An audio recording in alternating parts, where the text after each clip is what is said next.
নমস্কাৰ কেন্দ্ৰীয় বিদ্যালয়ৰ ফালৰ পৰা নতুন এটা ৰিক্ৰুইটমেণ্ট আহিছে কেন্দ্ৰীয় বিদ্যালয়ৰ পৰা বিগ ভেকেঞ্চি আহিছে 57,000 প্লাছ ভেকেঞ্চি আহিছে অকল টিচাৰে নহয় তাৰ বাদেও বেলেগ পোষ্ট আছে কিনো পোষ্ট আছে সকলোবিলাক ভিডিঅ'টোতে জনাই দিম চ' ভিডিঅ'টো চাই থাকিব চেনেল নতুনকৈ ভিজিট কৰিলে ছাবস্ক্ৰাইব কৰিব নাপাহৰিব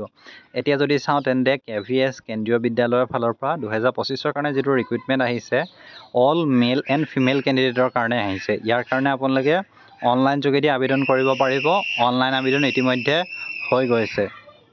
আৰু ইয়াৰ যেটো লাষ্ট ডেট উইদিন 30 দিনৰ ভিতৰত আবেদন কৰিব পাৰিব আৰু ইয়াত যদি চাওঁ তেন্তে টোটাল যি ভেকেঞ্চি আছে 57,700 প্লাছ ভেকেঞ্চি ৰিলিজ কৰিছে আৰু ইয়াত কোন ধৰণৰ আবেদন মাচুলটো দেখুৱা নাই ইয়াত যদি আমি চাওঁ তেন্তে ভেকেঞ্চিখিনি PRT থকাৰ উপৰিও LDCৰ কাৰণে আছে এছিষ্টেণ্টৰ কাৰণে আছে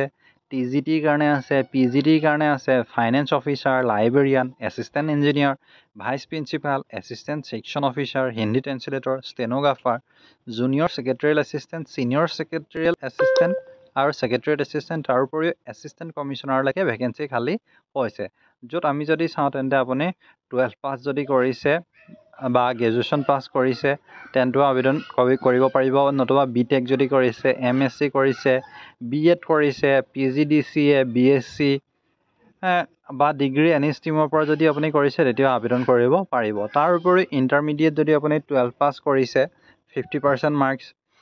ৰিলেক্সেশ্যন ৰিজাৰ্ভেশ্যন কেটেগৰীৰ কাৰণে তেন্তেও আপোনালোকে আবেদন কৰিব পাৰিব অৰ্থাৎ আপোনালোকে 12 পাছ কৰিলেও ইয়াৰ কাৰণে আবেদন কৰিব পাৰিব আৰু ইয়াৰ যিটো সিলেকশ্যন প্ৰচেছটো এটা ৰিটেন এক্সাম হ'ব ৰিটেন এক্সামটোৰ পাছত ইণ্টাৰভিউ হ'ব তাৰপিছত এখন মেৰিট লিষ্ট মাৰিব চ' এইটোৱে আছিলে ইয়াৰ কাৰণে অনলাইন আবেদন যদি চাওঁ তেন্তে বয়সৰ সীমা আপুনি 18 বছৰৰ পৰা 65 বছৰৰ ভিতৰত হ'লে আবেদন কৰিব পাৰিব ইম্পৰ্টেণ্ট ডেটছখিনি আপোনালোকে চাই ল'ব পাৰে ইয়াৰ কাৰণে ইতিমধ্যে অনলাইন আবেদন হৈ গৈছে আপোনালোকে অনলাইন আবেদন কৰিবলৈ ইয়াৰ যি অফিচিয়েল ৱেবছাইটত গৈ পিনে কেন্দ্ৰীয় বিদ্যালয় অফিচিয়েল ৱেবছাইটত গৈ আবেদন কৰিব পাৰিব নতুবা ডেছক্ৰিপশ্যনতে মই দি দিম তাৰ পৰা গৈ আপোনালোকে আবেদন কৰিব পাৰিব ধন্যবাদ